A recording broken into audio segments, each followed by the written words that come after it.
The sun in Malaga, even in the autumn, always carried a warmth that belied the chill creeping into the bones of a man like me. I'm Camilo Vargas, 58 years old, and the warmth of the sun no longer melted the ice in my heart, only highlighted the cracks. I'd seen too much, been through too much to believe in easy sunshine. Years as a contractor and building caretaker, especially in the city, taught me that every gleaming facade hid a multitude of sins, and every smiling landlord often harbored a serpent's tongue. I was jaded, yes, but also intensely observant, noticing the subtle shifts in brickwork, the faintest scent of rot, the telltale twitch in a greedy eye. My routine was a quiet rhythm now: morning coffee at the same dusty cafe, a walk along the promenade, watching the tourists, the new arrivals, their faces still full of hope, unmarred by the inevitable scrapes life in a new place inflicts. I knew those scrapes. Years ago, I worked for Alina, the woman who owned the apartment building a few blocks from my own modest flat. She'd promised me a fair wage for an extensive renovation, then stiffed me cutting corners, refusing payment for work already done, claiming phantom deficiencies. I walked away bruised but not broken, leaving her to her predatory practices, but I never forgot the sting of her disrespect. It settled in my gut, a slow-burning ember of injustice. I harbored a deep-seated desire to see her get her just desserts, not with a bang, but with a quiet, insidious whimper. Subscribe to Tales of Revenge channel for new revenge stories daily. I saw the new family arrive, pulled by a rental agent in a crisp, clean suit, their faces a mixture of excitement and exhaustion. A young couple, two small children, a toddler and a baby nestled in a carrier. They looked so vulnerable, so eager for their new adventure, completely unaware of the viper they were about to encounter.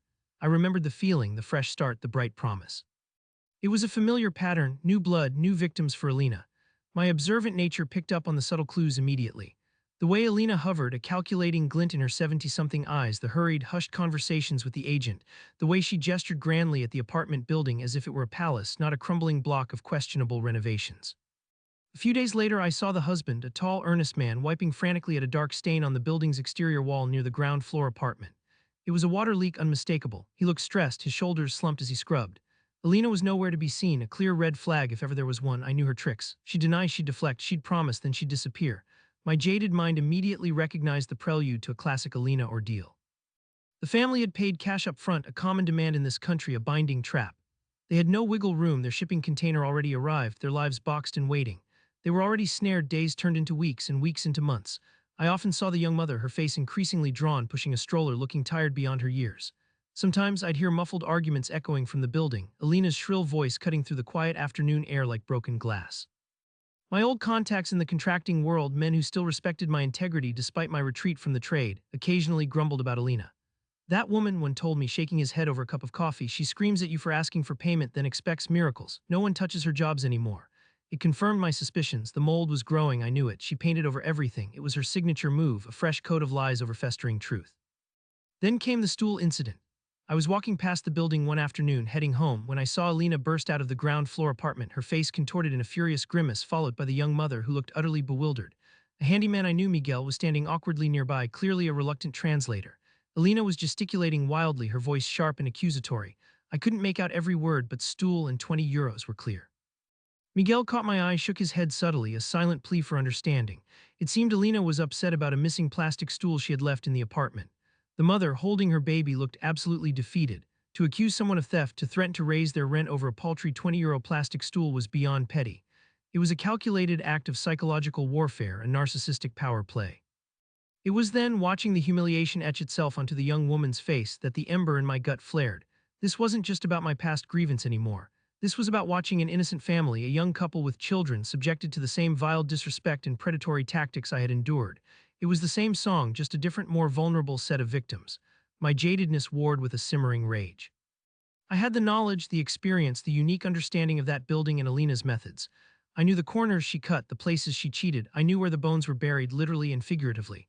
They were moving out, I knew that much from the whispers, but Alina would just find new tenants, new prey. That thought was unacceptable. I resolved then, quietly, without a single spoken word, that this time she wouldn't get away with it. This time I would ensure she received her just desserts, indirectly, subtly, and in a way that left no trace. The question was, how deep could I make the rot go? The young family left the building a few weeks later, their faces etched with a profound weariness. They packed their belongings into a small truck, no fancy shipping container this time, a testament to their hasty, desperate exit. I watched them from the shade of a nearby olive tree, my heart heavy. The children looked small and fragile in the harsh afternoon light. The husband's shoulders were slumped, a palpable aura of defeat radiating from him. The landlord Alina stood on her balcony above, a smug, satisfied smirk playing on her lips as she watched them go. She believed she had won, that she had successfully extracted her pound of flesh and then some. She was already putting up a for rent sign, bright and hopeful, a fresh lure for the next unsuspecting victims. But I knew better.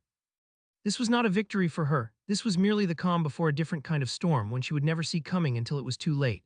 My resourcefulness, my observations, and my long-held grudge would see to that. The game had just begun. My first step was to return to being the silent observer, but with a renewed purpose.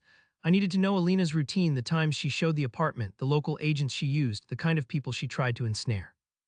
I spent hours at the cafe across the street, nursing a single coffee, my eyes tracking the comings and goings. She was persistent, almost manic, in her efforts to re-rent the apartment.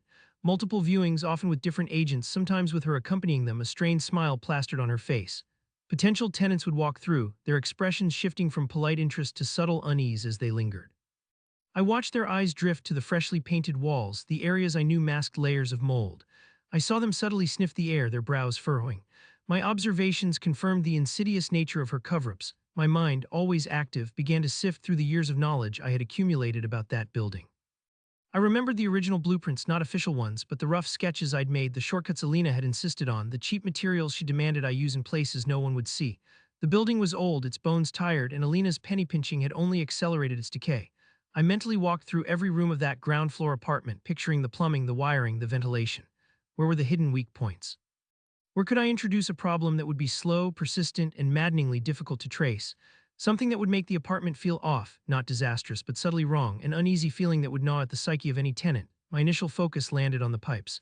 I knew the bathroom, specifically the shower and the toilet, shared a wall with a utility chase that ran vertically through the building. Alina had always refused to pay for proper copper pipes, opting for cheaper, flexible plastic tubing. I had argued against it, but she was adamant. Those tubes, under constant water pressure and temperature fluctuations, were prone to tiny stress fractures over time. My idea was simple yet devious. I wouldn't burst a pipe, that would be too obvious, too easily fixed. Instead, I envisioned a microscopic leak, a drip so slow it wouldn't show up immediately, but would saturate the plasterboard behind the walls over weeks, feeding the existing mold and creating new hidden pockets of it. The kind of leak that wouldn't be discovered until it was too late, until the smell became unbearable or the walls visibly swelled. Access was the challenge. The utility chase was sealed behind plasterboard walls, accessible only through a small panel in the adjacent communal hallway or from within the apartment itself. Entering the apartment was out of the question, that was trespassing too risky, but the hallway panel, that was something I knew intimately. It was secured with a simple latch hidden behind a cheap framed picture Alina had hung there years ago. I knew that latch, its quirks, its weaknesses. I also knew that Alina, despite her outward meticulousness, rarely checked the communal areas beyond superficial sweeps. My plan began to solidify. It wasn't about immediate destruction, but about long-term decay, a cancerous growth within the very fabric of the building she so carelessly exploited. One moonless night I prepared. I didn't need tools, not really. Just a small, sturdy wire bent precisely and a tiny, almost imperceptible piece of plastic. I slipped out of my flat just after midnight, moving like a shadow through the quiet streets of Malaga. The building was dark, everyone asleep. I bypassed the main entrance, instead slipping through a side gate I knew Alina always left slightly ajar, a habit from her younger, lazier days. I moved silently, my decades of experience as a caretaker guiding my steps. The communal hallway was still and dark, the air thick with the scent of old plaster and disuse. My heart hammered, but my hands were steady. This wasn't about anger anymore, but about precision. I located the framed picture, pulling it away from the wall. The latch was stiff but familiar. With a gentle click, the small access panel swung open, revealing the dark, dusty cavity of the utility chase. It smelled of stagnant air and age. I could hear the faint murmur of water through the pipes within. My fingers, nimble despite their age, found the junction I remembered, a PVC connection notorious for eventual wear. I didn't loosen it completely. Instead, with the bent wire, I ever so slightly, almost imperceptibly, widened the seal of the plastic tubing, just enough to create the most minuscule, slow weep. It wouldn't be a visible drip, not for days, maybe not for weeks. It would be a vapor, a microscopic seepage, slowly saturating the insulation and plasterboard behind the wall. The plastic insert, my ingenious addition, would ensure the leak would never seal itself, but remain a persistent, festering wound. I closed the panel, replaced the picture, and slipped away as silently as I had arrived.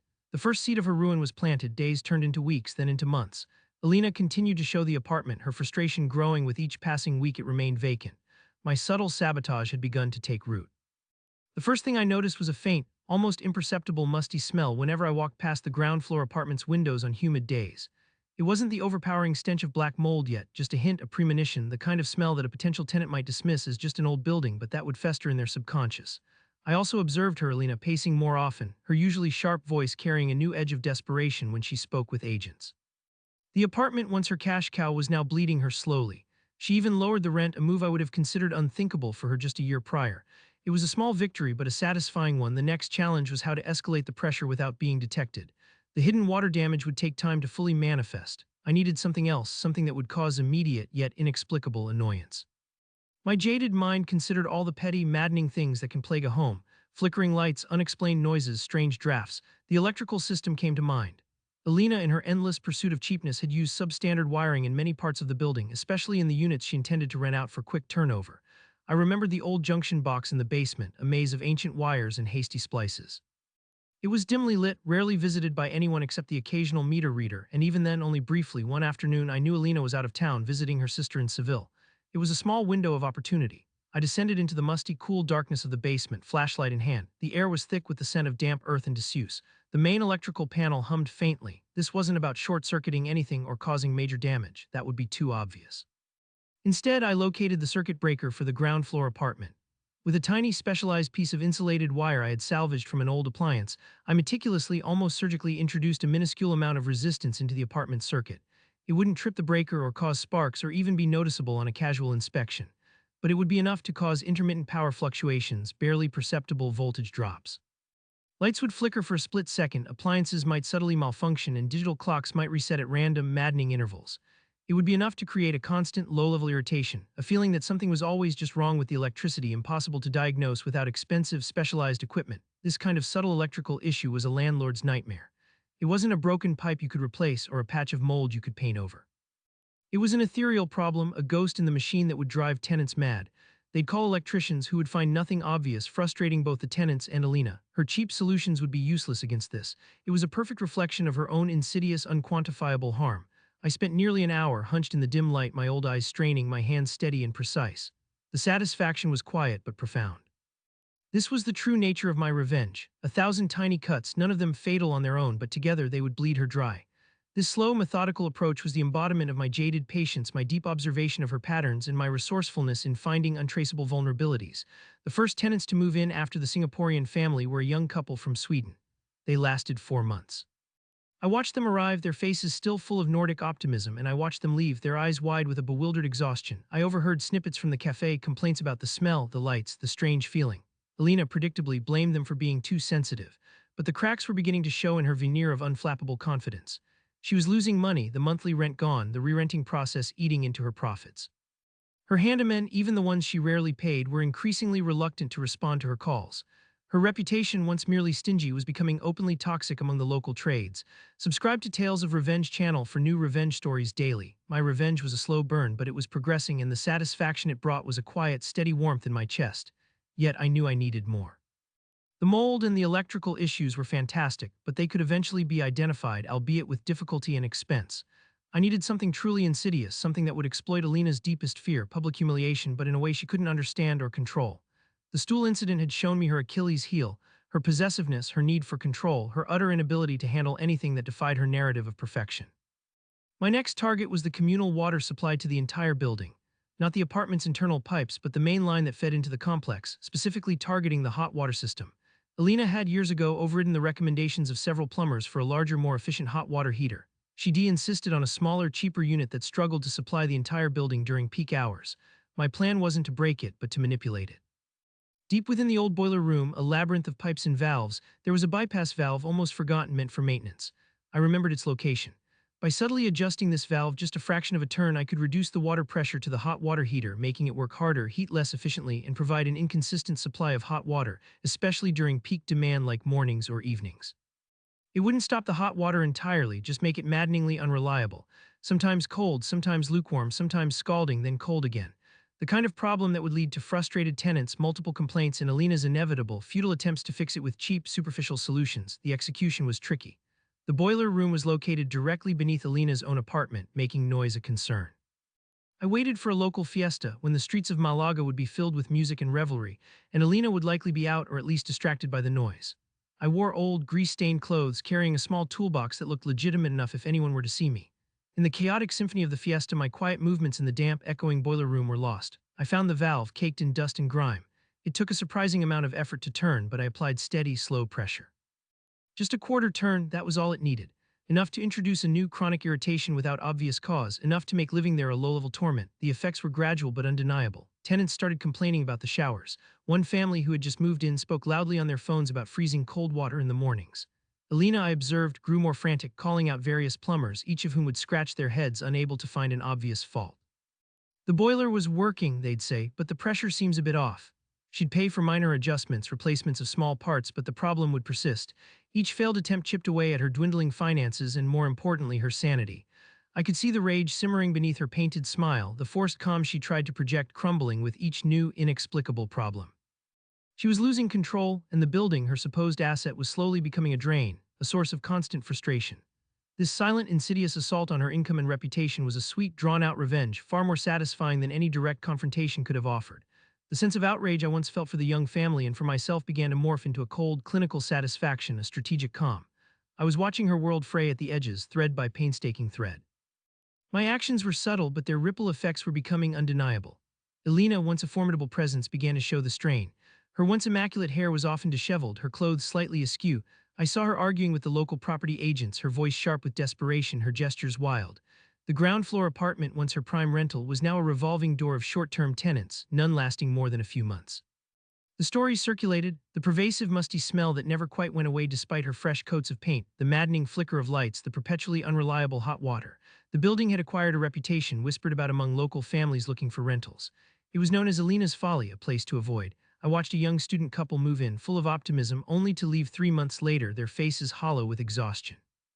Then a single woman, a digital nomad, who packed her bags after just 2 months, citing bad energy and unexplainable issues. Each departure was a small victory for me, a testament to my carefully engineered campaign of quiet chaos. My jadedness, which had previously manifested as resignation, now fueled a meticulous dedication to her downfall. I wasn't just observing anymore, I was orchestrating. The despair and helplessness I had seen on the faces of her tenants, including my own years ago, I now saw mirrored subtly in Alina's own eyes. The hunter was becoming the hunted, albeit by an invisible force. The climax of my campaign, the final push towards her complete financial and emotional collapse, needed to be something that struck at the core of her identity as a shrewd, successful landlord. It needed to be a problem that was systemic to the building, expensive to fix, and yet still difficult to definitively diagnose as malicious sabotage. My target, the main sewer line and the very foundations of the building. This was far more ambitious, far riskier, but the payoff, if executed correctly, would be devastating. I remembered a small, rarely accessed inspection port for the main sewer line, located in a forgotten corner of the building's deepest basement, almost directly under the main entrance. It was a relic from the building's original construction, sealed with a heavy cast-iron plate. Elena, in her endless cost-cutting, had ignored professional advice to replace the aging terracotta pipes beneath the building with modern PVC. Terracotta, while durable, was prone to root intrusion over decades, especially in a city like Malaga with its old, deep-rooted trees. My idea was to exploit this natural vulnerability. My plan involved introducing something into the main sewer line that would not immediately cause a blockage, but would slowly, persistently, and invisibly exacerbate existing issues. Something organic, something that would cling to rough surfaces, encourage the growth of roots, and create intermittent, foul-smelling blockages that would be difficult to clear completely without a full excavation. Fish scraps, a classic, came to mind, but they would eventually degrade. I needed something more lasting, something with structural integrity, yet still organic. My solution was a specific type of industrial-grade cellulose-based paper pulp, mixed with a slow-release, nutrient-rich compound designed for hydroponics. This mixture, when introduced into the sewer system, would gradually expand, cling to the rough existing terracotta pipes, and act as a perfect substrate for any opportunistic tree roots already present or attempting to penetrate. It was like planting a slow-growing, foul-smelling tree directly in her sewer lines. It would cause slow drainage, intermittent backups in the lower apartments, and a pervasive, hard-to-trace stench of decay that would emanate from the drains whenever the conditions were right. It would not be an obvious rupture, but a chronic, unfixable illness. I acquired the materials discreetly, ordering them online under a false name, delivered to a P.O. box I sometimes used for odd jobs. The night I chose was windy, a storm brewing on the horizon, the kind of night that kept most people indoors. I donned old, dark overalls, a balaclava pulled low, and carried a discreet backpack containing my specialized concoction. The basement was darker and more menacing than the boiler room. The air was thick with the scent of damp earth and the distant, faint smell of sewage. My flashlight beam cut through the gloom, revealing ancient pipes and crumbling stone. I found the inspection port, a heavy circular plate secured by rusty bolts. It took immense effort, my muscles protesting, to loosen them. The air that rushed out was noxious, thick with the smell of waste. My stomach churned, but I pushed through the revulsion. With a long, thin, flexible hose I had adapted, I slowly, carefully poured the thick, viscous mixture down into the main sewer line, ensuring it was distributed rather than just dumped in one spot. It flowed silently, a dark, insidious river into the heart of Alina's building. It would take weeks, perhaps months, for the full effects to manifest, but when they did, they would be chronic, disgusting, and incredibly expensive to remedy. Alina would be forced to excavate, to dig up her pristine sidewalks and manicured flower beds, revealing the rotten core of her cheap practices to the entire neighborhood. This was her rock bottom, the ultimate unraveling. The apartment building itself would become a testament to her greed and my resourcefulness. I replaced the cover, tightened the bolts, and vanished into the stormy night, leaving no trace but the faint, unsettling scent of raw earth and something far fouler. The satisfaction was absolute. The battle was nearly won. The final act of my revenge was not a sudden explosion, but a prolonged, agonizing decay. Alina's apartment building, once a steady source of income, became a financial black hole. The subtle problems I had engineered, the hidden mold, the flickering lights, the unreliable hot water, and now the persistent putrid sewer issues began to truly compound. The ground floor apartment in particular was unsalvageable as a desirable rental. Potential tenants, now armed with local gossip and their own observations, would walk in, sniff the air, notice the persistent damp patches behind newly painted walls, and walk out immediately, often with thinly veiled disgust. Her reputation among the local agents plummeted. They simply stopped bringing clients. Why waste their time on a property with so many unexplained issues? A landlord who screamed at them and who rarely paid. Alina, in her desperation, cycled through an endless stream of plumbers, electricians, and general contractors. Each would come, scratch their heads, perform minor, superficial fixes, and leave, often without payment, just like the old days. The costs mounted. I would occasionally see her, haggard and pale, arguing fiercely with a bewildered repairman, gesticulating wildly at a perfectly innocent-looking wall, convinced something was wrong but unable to pinpoint it. Her once sharp eyes were now clouded with paranoia and exhaustion. She suspected sabotage, I knew it. I could feel her gaze linger on me sometimes when I passed by, a flicker of suspicion, but she had no proof, no tangible evidence, only a pervasive, frustrating sense that her luck had turned and her building was cursed. She would yell at the repairmen, accuse them of incompetence, and in doing so further cemented her reputation as impossible to work with. The ultimate blow came not from a single event, but from the cumulative effect of her losses. She tried to sell the building. I watched the for sale signs go up, then come down, then go up again with a steadily decreasing price. Potential buyers, alerted by their own pre-purchase inspections or by the whispers in the neighborhood, quickly discovered the systemic issues: the mold behind the new paint, the dubious electrical wiring, the aging plumbing, and the burgeoning sewer problem that would require massive, expensive excavation. No one wanted to touch it. The building, once her golden goose, was now a lead anchor, dragging her down into financial ruin. Finally, after months of agonizing struggle, she found a buyer. Not at the price she wanted, not even close. It was a consortium of investors specializing in distressed properties, a group known for buying dilapidated assets at rock-bottom prices, gutting them, and rebuilding from scratch. They bought it for a pittance, less than half its original market value. I saw her on the day of the sale, a shrunken, defeated woman, her face a mask of bitter resignation. She had lost everything she had built on the backs of others, not in a grand blaze, but in a slow, suffocating decline, a silent choking. My revenge had reached its crescendo, not with violence, but with invisible, untraceable decay. The irony was not lost on me. She had painted over problems, so I had created problems that could only be found by stripping away the paint. My own emotional journey was complex. There was profound satisfaction, a quiet vindication for all the tenants she had wronged, and for myself. The justice I had sought, that deep-seated desire, had been fulfilled, but there was also a lingering weariness. Revenge, even when perfectly executed, leaves its own kind of emptiness. It doesn't bring back the lost years or erase the bitterness. It merely settles an old score. I continued my walks along the promenade, but now the sunshine felt a little less mocking, a little more genuine. The cracks in my heart were still there, but perhaps, just perhaps, a faint light was beginning to filter through them. Months later, I saw the construction crews arrive. The investors were indeed gutting the building. Dumpsters overflowed with moldy plasterboard, rusty pipes, and ancient wiring. They even dug up the front lawn, exposing the old terracotta sewer lines, which were indeed choked with roots in my carefully placed cellulose. Alina, in her desperation, must have hired a dozen plumbers who missed the obvious or just couldn't trace the subtle source. It was all laid bare, a testament to her greed and her undoing. The old building, cleansed of its rot, would rise anew, perhaps a better place for future families. And Camilo Vargas, the jaded, observant, resourceful man who had orchestrated its slow decline, walked on, a silent sentinel of justice in the streets of Malaga. And so the cycles turn and justice, or something like it, finds a way. Subscribe to Tales of Revenge channel for new revenge stories daily.